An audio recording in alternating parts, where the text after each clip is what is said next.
हमला। सरकार गिराने की साजिश का लगाया आरोप।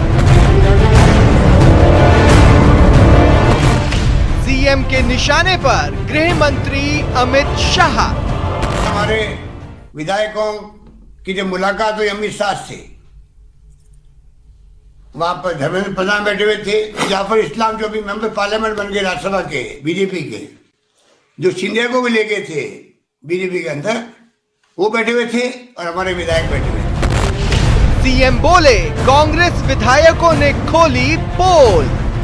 1 घंटा मुलाकात उनकी हुई और वो विधायक कहते हैं आकर के मुझे सब हमें शर्म आ रही थी, कहाँ ये अमित शाह गृह मंत्री के रूप में बैठे हुए हमें मिठाई खिला रहे हैं, नमकीन खिला रहे हैं। महाराष्ट्र के बाद फिर खतरे में राजस्थान। ये षड्यंत्र बीजेपी हर राज्य में कर रही है। महाराष्ट्र की बारी आने वाली है, लोग कहते हैं पता नहीं क्या होगा। राजस्थान में वापस गेम शुरू करने वाले हैं, ये इनकी सोच है। बीजेपी पर लगाया लोकतंत्र के खिलाफ काम करने का आरोप। सीएम के आरोपों पर बीजेपी का पलटवार। अफसोसजनक है, दुर्भाग्यपूर्ण है कि उन्होंने बिना किसी प्रमाण के भारत के माननीय गृह मंत्री अमित शाह जी और केंद्रीय मंत्री धर्मेंद्र प्रधान जी का बिना किसी प्रसंग के नाम लिया। अगर आपका घर सुरक्षित तो दुनिया सुरक्षित। सुरक्षित आप नहीं और आरोप दूसरों पे लगाओ, ये तुक नहीं। जारी है सियासी साजिश। सरकार वही, विपक्ष वही, आरोप वही और आ गई सियासी हलके से आज की सबसे बड़ी खबर। नमस्कार, स्वागत है आप सभी का। आपके साथ मैं हूं स्वप्निल। सीएम गहलोत ने एक बार फिर बीजेपी पर हमला बोला। हथियार वही जो कुछ महीने पहले था। बीजेपी साजिश कर रही है सरकार को गिराने की, सत्ता हथियाने की। गहलोत पायलट प्रकरण में यह मामला बहुत उछला, ऑडियो भी आए, सीएम ने पीएम को चिट्ठी भी लिखी। इस बार नया है उसी आरोप का पुनर्जन्म। इस बार सीएम कह रहे हैं कि बीजेपी फिर साजिश शुरू कर चुकी है। निशाने पर आलाकमान शब्द नहीं आया है, शाह नाम आया है। उधर बीजेपी ने कहा अपने घर को संभालने में नाकाम रहने पर गहलोत ऐसी बयानबाजी कर रहे हैं। सरकार की परफॉर्मेंस पर आर पार से इधर यह सियासी शतरंज फिर बिछी है और खिलाड़ियों ने चालें चलनी शुरू कर दी है। पर क्या इस बार यह खेल शह और मात तक पहुंचेगा? आज इसी पर होगी बहस।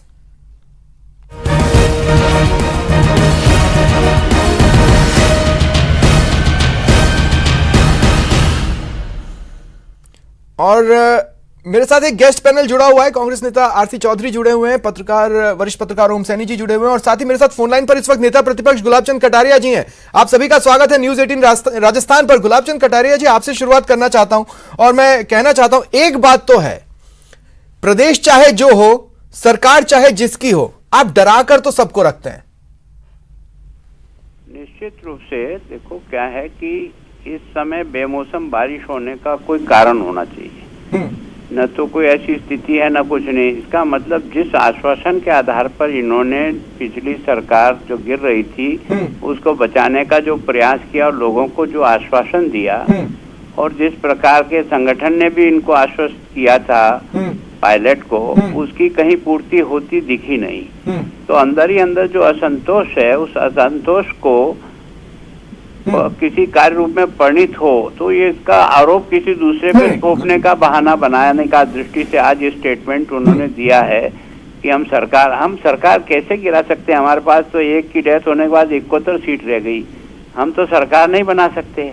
अगर सरकार गिरेगी तो आप ये कैसे कयास लगा सकते हैं कि सरकार गिरेगी? सरकार गिरेगी तो इनके आपस में लड़ने से ही गिरेगी। हमारे झारखंड में तो आपके सांसद ने कहा है कि 3 महीने में झारखंड सरकार गिरने वाली है।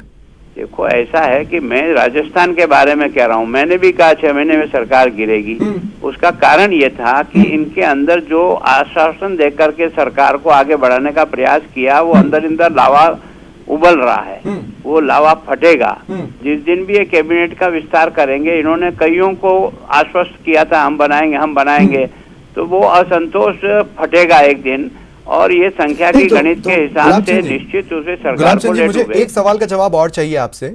मैं ये जानना चाहता हूं, जहां कहीं पर भी किसी और की सरकार है, आप में ऐसा क्या है या आप ऐसा क्या कर देते हैं कि वहां की सरकारों को आपसे डरना पड़ता है? वो डरना नहीं पड़ता, ये बहुत चालाक आदमी है। ये अपनी पार्टी को, दिल्ली वालों को भी डरा के रखना चाहता है और यहाँ वालों को भी डरा के रखना चाहता है। मैं हूँ इसलिए चल रही है। नहीं, पर वो तो आपसे डरे हुए हैं। नहीं, इस बार तो वो सीधे कह रहे हैं अमित शाह कांग्रेस के विधायकों को बुलाकर मिले। देखो, ऐसा है कि मैं सोचता हूँ कि ये सब बेकार की बातें हैं। मैं पहले दिन से इनको कह रहा हूँ, आप अपना घर संभाल लो यार, दूसरों की तरफ कुछ सोचने की चिंता ही मत करो। हम 71 से क्या कर सकेंगे? ठीक है, ठीक है गुलाब चंद जी। प्रणाम। आरसी साहब, आपके पास आ रहा हूं। आज सीएम गहलोत ने कहा कि जब हमने लोगों को होटल में रखा था तब विधायकों ने बताया कि अमित शाह ने बुलाया और वहां पर और भी बीजेपी के दिग्गज मौजूद थे। तो इसका मतलब यह है कि आपके लोगों पर कंट्रोल नहीं है, क्योंकि वो आपको बिना बताए मिलने चले गए। ऐसे लोगों के साथ तो कोई भी सरकार डरी रहेगी।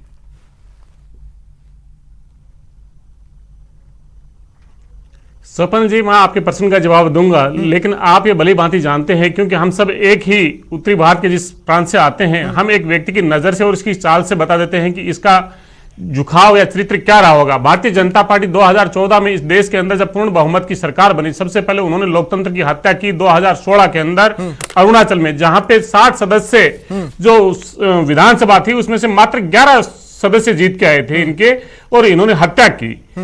ये जो हत्या का सिलसिला है लोकतंत्र के अंदर, चाहे लोकतंत्र में जनता के जनादेश की हत्या करनी हो या कांग्रेस ने कभी नहीं किया, अहिंसा के विचार की हत्या करनी हो। आंध्र प्रदेश में जब एनटीआर की सरकार गिराई गई थी तब भी तो यही हुआ था। इसी कड़ी के अंदर मैं गुजारिश करना चाहूंगा कि मेरी पीढ़ी के लोगों ने जब से देखा है लोकतंत्र के स्तंभों पर नजर डालना शुरू किया। इस देश का जब 18 साल के युवा को मतदान का अधिकार दिया गया था राजीव गांधी जी के द्वारा, तब से देश में वो समझ रहा है। और मेरी पीढ़ी में बहुत ज्यादा अंतर नहीं है, हम एक ही समय काल से लगभग आते हैं। इसलिए आरसी साहब मैं पूछ रहा हूं, जब आंध्र प्रदेश में सरकार को हटाकर राष्ट्रपति शासन लगाया गया, क्या वो लोकतंत्र की हत्या नहीं थी?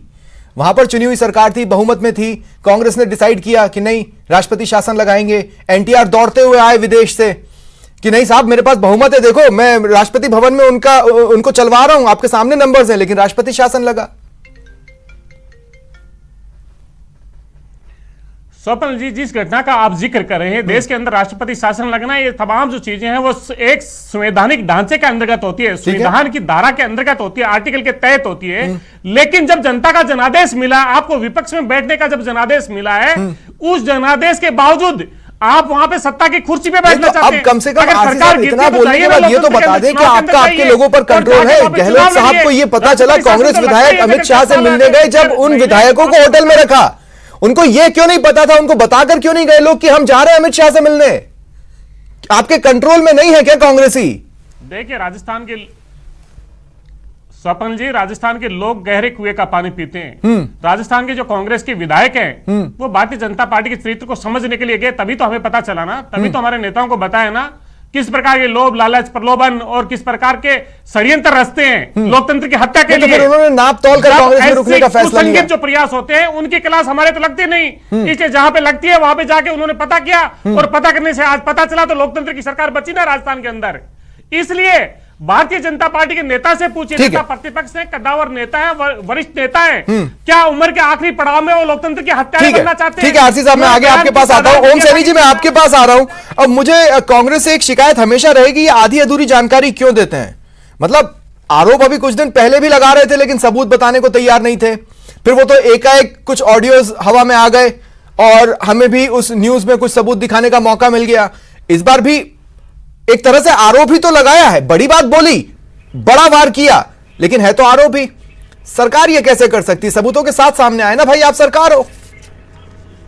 देखिए, लोकतंत्र में ये सारी चीजें होती हैं तो उसके लिए कहा जाता है कि एक वैचारिक युद्ध चल रहा है। उस वैचारिक युद्ध में भारतीय जनता पार्टी अपने आप को स्थापित करने के लिए तत्पर है, तो उसी तरीके से कांग्रेस अपने को बचाने के लिए तत्पर है। उसमें जो रास्ते और साधन जो अपनाए जा रहे हैं उनको लेकर के नाराजगी का सिलसिला हो सकता है। कभी कांग्रेस ने भी अपनाया था, आज ये बीजेपी अपना रही है, लेकिन बीजेपी जिस तरीके से अपना रही है वो बड़ा खतरनाक है। क्योंकि जब पहले हुआ तब तो ये कहा था कि आया राम गया राम का सिलसिला हो गया, कि सारे के सारे कांग्रेस में आ गया, सारे के सारे कहीं और चले गए। तो जनता पार्टी के शासन के बाद में जो एक चेंज हुआ था तो वैचारिक विजय के बाद में हुआ। मिसेस गांधी जिस तरह का चाहती थी उस तरह का हिंदुस्तान बनाने के लिए सब कुछ किया और संविधान की धाराओं के तहत किया। अभी जो कुछ हो रहा है ये बड़ा खतरनाक है। इसको इतना सहज रूप से और सियासत का शतरंज नहीं कहा जा सकता। और इसके लिए जो अनुभवी लोग हैं, जिन्होंने वे प्रजातंत्र को चलते हुए देखा है, गुलाब चंद जी को मैं ठीक से जानता हूं, वो भारतीय जनता पार्टी से पहले जनसंघ पार्टी के नेता रहे हैं। ठीक है, उन्होंने ये भी कहा है उस वक्त के कांग्रेस के शासन को हटाने के लिए विकल्प हम लोग देंगे तो भारतीय जनता पार्टी बनी। उस भारतीय जनता पार्टी का जो स्वरूप आज देखने को मिल रहा है ये बड़ा खतरनाक है। सही कह रहे हैं कि जो आरसी चौधरी बोल रहे थे कि अरुणाचल में जो हुआ, गोवा में जो हुआ, महाराष्ट्र में जो हुआ, ये सब कैसे भूला जा सकता है। कर्नाटक में जो हुआ, ये अपने आप में एक मॉडल पेश कर रहे हैं कि किस तरीके से विजयी लोगों को, बहुमत के लोगों को कैसे परास्त किया जा सकता है। उसके लिए आपको 300 देखिए आरोप कई तरह के हो सकते हैं। मैं फिर कह रहा हूं, जैसे पिछली बार जब आरोप लगाया था तो सीधे नाम लेने से बच रहे थे, इस बार आरोप में वो नाम भी ले रहे हैं। लेकिन सवाल मेरा यह है कि अब जैसे मान लीजिए पिछली बार जब कहा विधायक खरीद फरोख्त, तो उसमें क्या हुआ?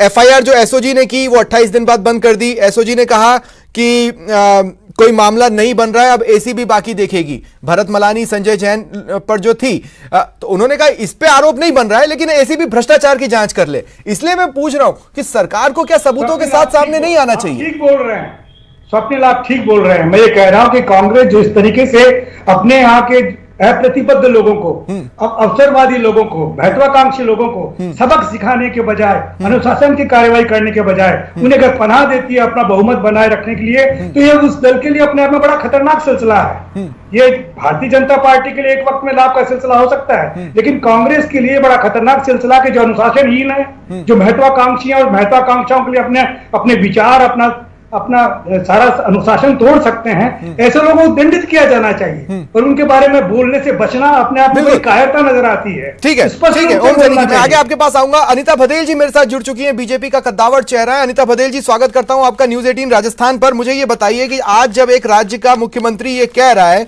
कि देश के गृह मंत्री ने हमारे विधायकों को बुलाकर मुलाकात की, तो क्या देश के गृह मंत्री को नहीं बताना चाहिए ऐसा कुछ हुआ था या नहीं?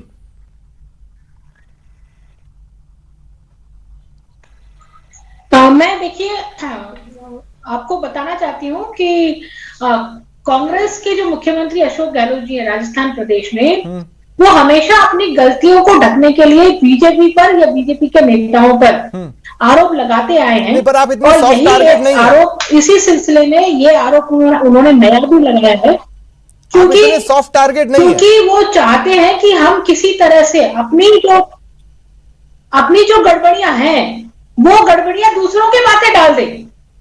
पहले भी उन्होंने ऐसा किया।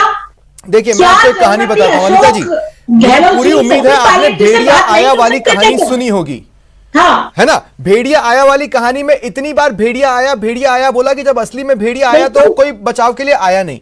मैं कह रहा हूं आप इतने सॉफ्ट टारगेट नहीं है ना? आया नहीं। हाँ, आप इतने सॉफ्ट टारगेट हैं क्या? नहीं है ना? नहीं, मैं आपको ये बता रही हूं, इतने सॉफ्ट टारगेट नहीं। हाँ, नहीं है, वो इतने सॉफ्ट टारगेट नहीं है। तो ऐसा कुछ किया होगा कि इसीलिए आप सॉफ्ट टारगेट नहीं है। अशोक गहलोत जी कुछ भी अनर्गल बोलने में, अनिता जी, उनका क्या जाता है? देखिए, मैं कह रहा हूं, मैं नैतिक अनैतिक शब्द का इस्तेमाल नहीं कर रहा, लेकिन बीजेपी को चौंकाने वाली सियासत के लिए तो जाना जाता है। मूल्यों की राजनीति नहीं करनी है ना।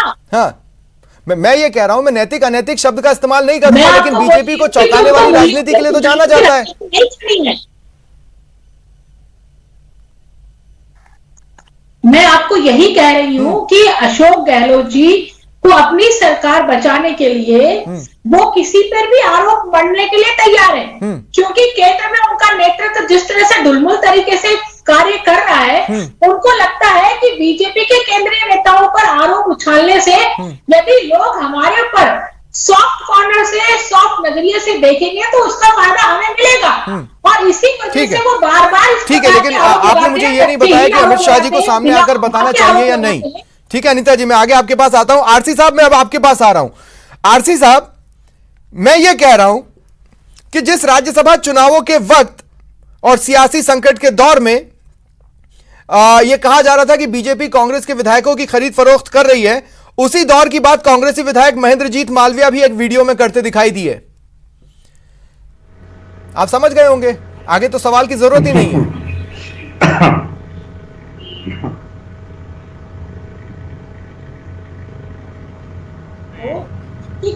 जो तमाम जो बातें कर रहे हैं। अनिता जी मैं आऊंगा आपके पास। हाँ आरसी साहब आप बोले, मैं आपको सुनना चाहता हूं थोड़ी देर। हाँ बोलिए। जो जनादेश होता है, हाँ मैं कह रहा हूं जनता का जो जनादेश होता है, लोकतंत्र के जो रियल रक्षक हैं वो जनता है।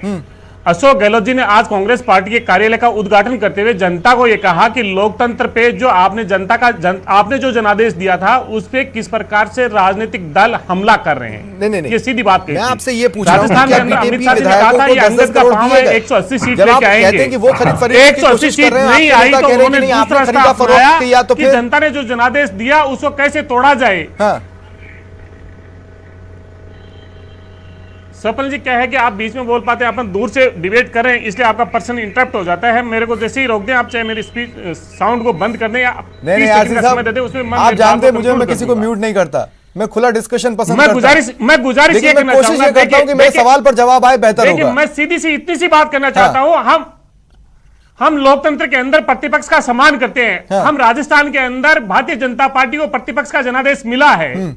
उसके नेता जो स्वयं अभी लाइन पे थे, अभी नहीं है, उन्होंने कहा कि राजस्थान के अंदर 6 महीने से ज्यादा सरकार नहीं चल पाएगी। ठीक है। मैं तो स्वयं उन नेता से गुजारिश करना चाहता हूं कि उन्होंने वो बयान और वक्तव्य किस आधार पे दिया, या वो अति महत्वाकांक्षी है कि उम्र के अंतिम पड़ाव में गुलाबचंद कटारिया जी फोन लाइन पर है। गुलाबचंद जी मैं आपसे ये पूछना चाहता हूं कि पिछली बार मुख्यमंत्री अशोक गहलोत ने नजर आ रही है, प्रधानमंत्री नरेंद्र मोदी को इस संबंध में खत लिखा, प्रधानमंत्री ने जवाब नहीं दिया। आज वो गृह मंत्री पर आरोप लगा रहे हैं, मुझे पूरी उम्मीद है गृह मंत्री भी जवाब नहीं देंगे। देखो मैं जो अब तक जो कुछ भी समझा हूँ, ये बहुत ही चालाकी से अपनी बात को रखते हैं। इनको क्या है कि अपनी बात कह करके अपने केंद्र के नेतृत्व को भी दबाव में लेना है, और राजस्थान में इनके जो लोग बिखर रहे हैं उन पर भी एक दबाव बनाने के लिए बेमौसम बारिश की है।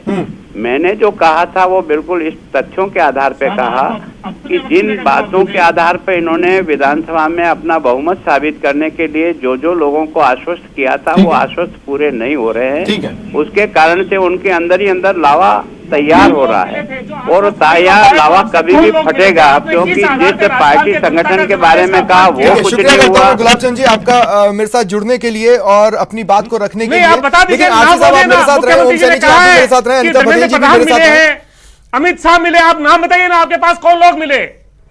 राजस्थान के अंदर बेमारी कौन कर रहे हैं? ये तो आप ही बता दीजिए ना, जब आपने ये बात निकाली, जब बात छेड़ी तो दूर तक ले जाइए ना। आरसी साहब कौन रोक रहा है? ये राजस्थान की जनता को बता दीजिए आप।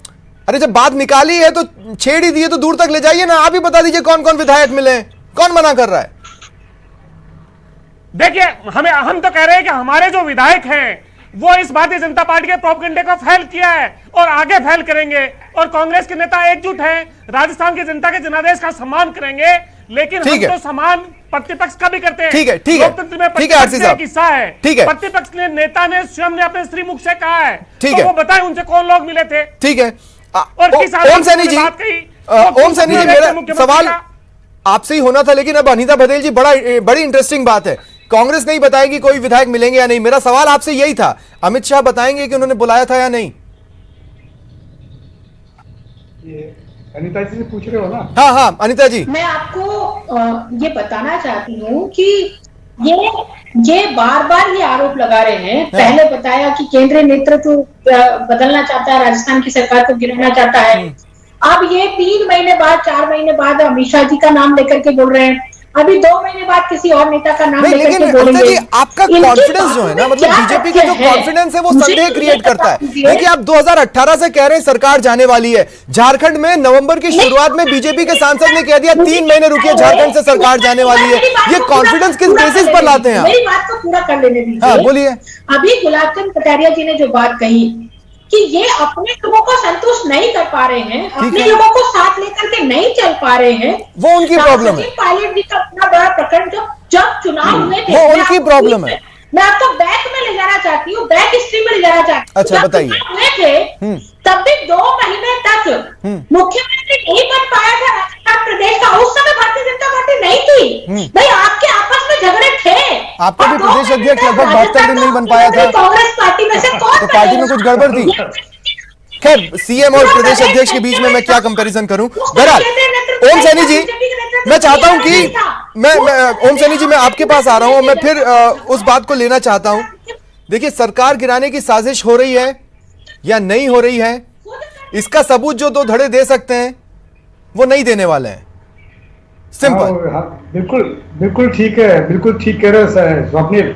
ये भेड़िया आया नहीं है, भेड़िया बरकरार है और अपनी शिकार का ऊपर वो पेड़ पे बैठा हुआ है और शिकार लेके बैठा हुआ, इंतजार कर रहा है कि बाकी और कुछ मिल जाए तो उनको भी मैं इस्तेमाल कर जाऊं। देखिए, ये राजनीतिक लड़ाई है, ये सियासत का सिलसिला है जिसमें भारतीय जनता पार्टी का एक नया मॉडल पूरे देश में सामने आ रहा है। उसके क्योंकि अब वैसे नेता नहीं रहे जो अपनी पार्टी की इन बातों की आलोचना कर सकते थे, अपने आप को दुरुस्त कर सकते थे। हाँ। अब नेता ऐसे हो गए हैं कि जो कुछ एक बार प्लान कर लिया दिल्ली में बैठ करके या आला कमान के साथ में बैठ करके उसको इम्प्लीमेंट करना है। हाँ। तो इम्प्लीमेंट करना है तो उसी तरीके से कांग्रेस पार्टी इसीलिए ओम सैनी जी, मेरे पास अंतिम कुछ पल बचे हैं, इसलिए आरसी साहब अंत में मैं आपके पास आ रहा हूं, पर मैं पहले आपसे आश्वासन चाहता हूं। मैं जो सवाल पूछूंगा उसका जवाब देंगे।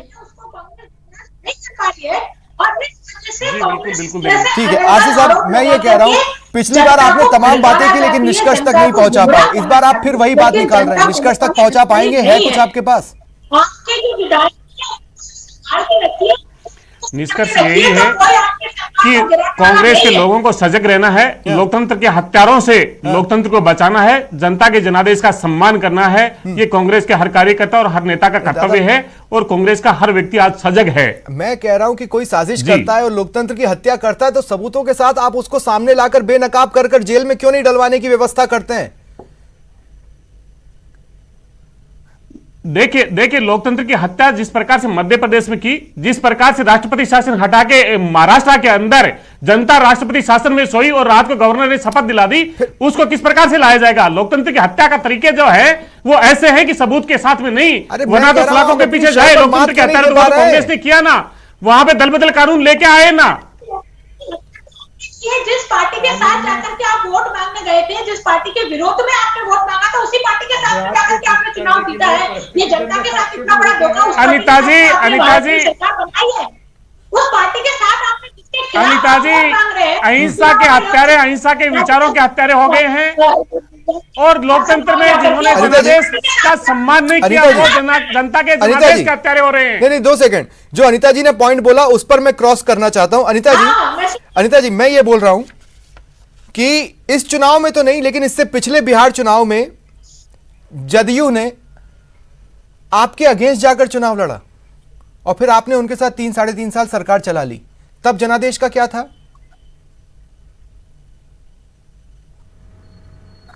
नहीं, मैं बता रही हूँ ना, ये तो सिलसिला इन्होंने शुरू किया ना, इन्होंने तो आप शुरू उसको किया। फॉलो करेंगे? बोल रही हूँ ना आपको, आप अपनी लकीर बड़ी नहीं बनाएंगी, इनकी लकीर को नीचे से काटेंगी। तो जनता ने वोट दिया तो भारत की चलिए ठीक है, एक बार फिर ये जिन्न बाहर आ चुका है। इंतजार कीजिए कि ये चिराग कितनी दूर तक इस जिन्न को पहुंचा पाता है। बहुत बहुत शुक्रिया आप तीनों का मेरे साथ जुड़ने के लिए और इस चर्चा में शामिल होने के लिए। फिलहाल इतना ही, नमस्कार।